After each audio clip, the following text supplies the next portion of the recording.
Vidmori POV. I don't think I've ever had this many people in my chamber. At Historietta's insistence, she wanted a lot of witnesses for this particular occasion. Something about the magic in the contract having a more potent effect the more people there are to observe the following events. So ultimately, I decided just to call in everyone I had a direct bond with, which meant Revere, Rionim, Rita, Dread, the Sinners, Basti, the Cubs, Jack, Frisbee, Lugosi, Grimm, Zassatir, and Trisha. I would have invited Ururu, but he was still resting after I granted him that title. His manner seems to be behaving weirdly, but I'm not sure what's going on with that. As for Trisha, while she's not bounded to me, she does work for me, so I think that qualifies her for a ticket to this event. Historietta, for her part, brought Tobias and 3 of his Drake Wardens, along with her 4 ladies-in-waiting. Looking among them, a couple of the ladies were holding small, ornate metal boxes while standing behind their empress. One of the Drake Wardens had carried a relatively larger chest, which he held close to his chest. I did, at the very least, resist the temptation to peek into these boxes, figuring it would ruin the surprise, and I didn't want to be rude to Historietta since it was plain on her face that she was rather excited about this. While the Empress was setting up, I could see Trisha watching the Sinners with wide eyes and looking somewhat perturbed. And it was only just now that I realized she hadn't actually met any of them since I put new souls in their bodies. She didn't say a word but kept looking between them and Zassatir, clearly expecting some kind of answer later. Rita seemed to take an interest in chatting with Revere, talking about things regarding magic and a few other topics that I chose not to eavesdrop on overtly. Though the 2 mages quickly grabbed the attention of Envy and Sloth, wanting to discuss things about magic as well. Only to realize that I could sense some mild anxiety coming from Revere, as well as a plain curiosity from Rionim, at the sight of the Sinners, most likely due to the fact that the last time they saw these people, they were just killed by her and Rionim, along with my beasts. However, they didn't know what to make of Dread and Gluttony, which was probably due to the fact that they were unrecognizable in their new forms. Regardless, Revere managed to be polite with Envy and Sloth for the time, even if I sensed a need for an explanation from her as well. I'll leave that for another time, though. Finally, it seemed Historietta was ready to begin, flashing a smile at my core before speaking up. We stand here today to witness the forming alliance between Vidmori and Emperor Ferodius Leinhardt of the Leinhardt Empire of Stalwart Unification and the future descendants of the Leinhardt line. She pauses, likely out of anticipation, though it seems her cheeks do vaguely flush for some reason. She takes a very quick moment to collect herself, before taking a soft breath and continuing to speak. We welcome Vidmori to this world, and meet his request for peaceful relations with open arms. In anticipation of the power Vidmori will eventually wield, we decided to declare the no man's land of Lictran's Folly as Vidmori's territory to do with as he wishes, under the protection of the Empire, if any wish to contest the claim. Officially he is recorded as a previously unknown and powerful druid who has decided to base his sanctuary in the dangerous land. Through Vidmori's generosity, he has allowed a settlement to grow on his land and under his protection, she explains, looking at everyone present as she mentions the official story before continuing. The true identity and status of Vidmori, on who and what he actually is, will be kept secret on our end, and if anyone were to reveal this information without the consent of Vidmori, Vidmori will then be granted the permission to deem whatever punishment is due towards the offender, she mentions, looking at her own ladies-in-waiting at the mention of that, before glancing to the Drake Wardens. Clearing her throat, she keeps going. We stand to work towards Vidmori's benefit, and swear to never intentionally cause harm to his representatives, vassals, and any under his care. We ask that Vidmori do the same regarding the Emperor and his family and servants, she says, before looking at my core more pointedly. We understand that the political landscape is confusing and ever-changing. If Vidmori or his people encounter any criminal party in the Empire's land, we grant him the freedom of discretion in handling them.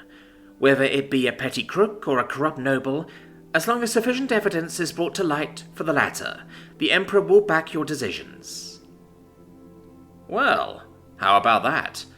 Official permission to be judge, jury, and executioner, should it ever come to it. The Empress continues as she moves on from that topic, smiling a little now at what is coming next. In return for the generous gifts offered by Vidmori during his initial request for peaceful relations, the Emperor has prepared gifts of equal value, and is prepared to offer more if Vidmori deems the gifts to be of lesser value than initially predicted. She then gestures over at one of her ladies, beckoning them forward, as the woman opens the chest she was holding. Inside were 6 rectangular black marble tiles, with a single gem embedded near the bottom of their surfaces. First up are these communication slates, otherwise known as slates, she stated, a grin forming on her face. Of course, I would probably be the only one to get the joke here. They look almost like smartphones, after all. These are experimental communication devices, with a connection range that spans most of the continent, though the farthest limit distance has yet to be determined. These slates have the capabilities to send your voice to another slate that has been synced to your slate, as well as sending magical letters if verbal communication is not a choice. She still couldn't help but smile, as she pulled a slate from her pocket and held it up for others to see. She then pressed her thumb against the gem as the screen of the slate glowed and displayed an image. The slate must be attuned to the user, and only the attuned individual can activate the slate, as it is protected by charms against those who try to access the slate without permission.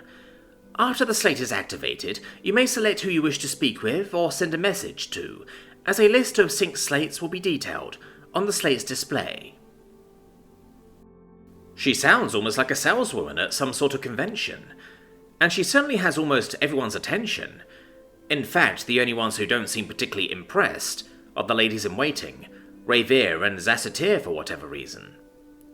She goes on to show off the magic item for a time, before finishing up as she has the lady set the chest down on my steps. I decided to mess with her after that little display, and take the entire chest into my storage. Her surprised expression after watching the chest disappear into nothing was just perfect, though she quickly recovered as she waved the Drake Warden over with the larger chest. The man opened the chest before holding it out for all to see. Looking around, I saw Trisha's eyes immediately light up with recognition. Inside the chest were a number of silvery blue tiles of metal with the Empire's insignia stamped on them. Once everyone got a quiet moment to look, Historietta continued. In anticipation of Vidmori's growth as an invaluable ally for many years to come, we present 30 tiles of Imperial Mithril, as well as a detailed instruction manual on how to process the metal tiles and how to recreate our blend of Mithril for future production, she stated plainly, as there was nothing to really explain since everyone was at least aware of Mithril. The chest is then set down on my steps, and I once again just pull it into my inventory, much to the evident delight of Historietta, as she watches it happen. Finally, she gestured to the lady with the last chest and spoke up. "And at last, we present you with the Imperial token," she says, as the lady opens the small ornate chest and reveals a tile that appears to be made with a combination of black metal, gold, and perhaps mithril, along with a diamond embedded in the middle of it.